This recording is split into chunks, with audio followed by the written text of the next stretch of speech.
વડોદરા શહેરમાં દિવાળીપુરા નવીન કલેક્ટર કચેરી ખાતે NSUI દ્વારા વિદ્યાર્થીઓ માટે નવરાત્રિના પાસમાં રાહત દરે અને ફરીથી શરૂઆત કરવામાં આવે તેવી માંગ જિલ્લા કલેક્ટર ખાતે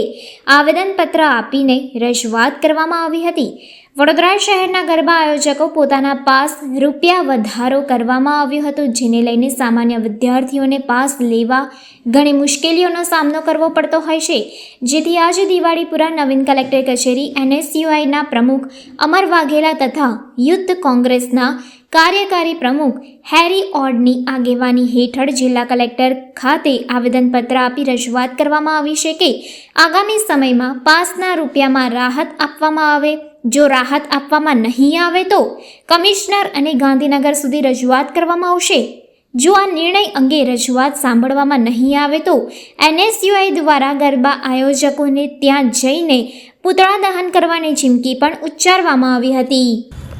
જેવી રીતે વડોદરાના જે ગરબા છે તે વિશ્વવિખ્યાત ગરબા છે અને અહીંયા લોકો ગુજરાત બહારથી પણ અહીંયા રમવા માટે આવતા હોય છે।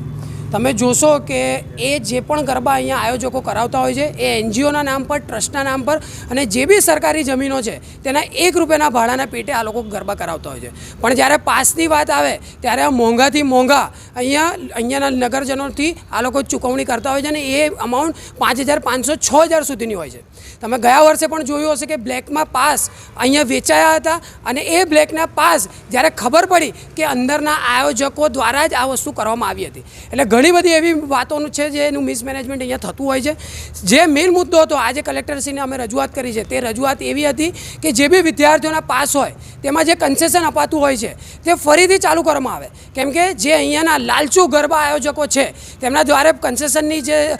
શરૂઆત છે તે કરવામાં આવી હતી, પણ તે ક્યારે શરૂ થયા અને ક્યારે પત્યા તે કોઈ વિદ્યાર્થીને જાણ નથી। એટલે અવારનવાર જે આજુબાજુની યુનિવર્સિટીઓ છે, MS યુનિવર્સિટી છે, ત્યાંથી વિદ્યાર્થીઓ રોજ અમને આવે છે અને કહે છે કે કન્સેશનની પાસ શરૂઆત કરવી જોઈએ, કારણ કે જે બી વિદ્યાર્થી ભણવા જતા હોય છે તે એક અભ્યાસ કરતો વિદ્યાર્થી હોય છે અને આટલા મોટા પૈસા આટલા ભાગરૂપે તે આપી શકતો નથી। તેને ધ્યાનમાં રાખીને આજરોજ NSUI અને યુથ કોંગ્રેસે સાથે રહીને અહીંયા રજૂઆત કરી છે કે જે કન્સેશન પાસ વિદ્યાર્થીઓ માટે ચાલુ કરવામાં આવ્યા હતા અને જે હાલની તારીખમાં બંધ થઈ ગયા છે તે ફરીથી ચાલુ કરવામાં આવે અને વિદ્યાર્થીઓને જે કન્સેશન પાસ પર અપાય છે તેની શરૂઆત ફરીથી કરવામાં આવે। અને જો આના પર યોગ્ય નિર્ણય નહીં લેવાય તો આવનારા દિવસમાં યુથ કોંગ્રેસ અને NSUI ખૂબ મોટા પાયા પર કમિશનર જોડે પણ જશે, કલેક્ટરશ્રી પાસે પણ જશે અને આ જે બી આયોજકોની ઓફિસ છે ત્યાં પૂતળા દહન કરીને વિરોધ પ્રદર્શન કરે। વડોદરા શહેરમાં જે નવરાત્રિનો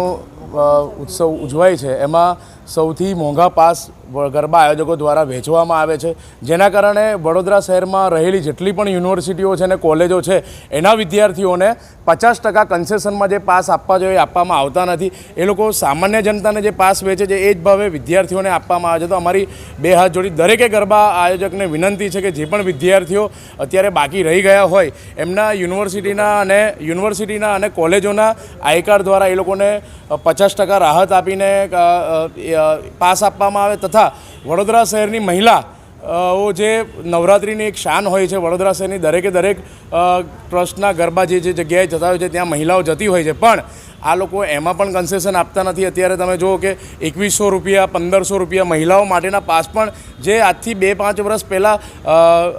જે પુરુષોના પાસની જે કિંમત હતી એટલી કિંમત અત્યારે મહિલાની કરી દીધી છે। તો અમે વિનંતી કરીએ છીએ કે વિદ્યાર્થીઓના પાસમાં 50%નો ઘટાડો કરવામાં આવે તથા મહિલાઓને જે છે એ પાસમાં રાહત આપવામાં આવે।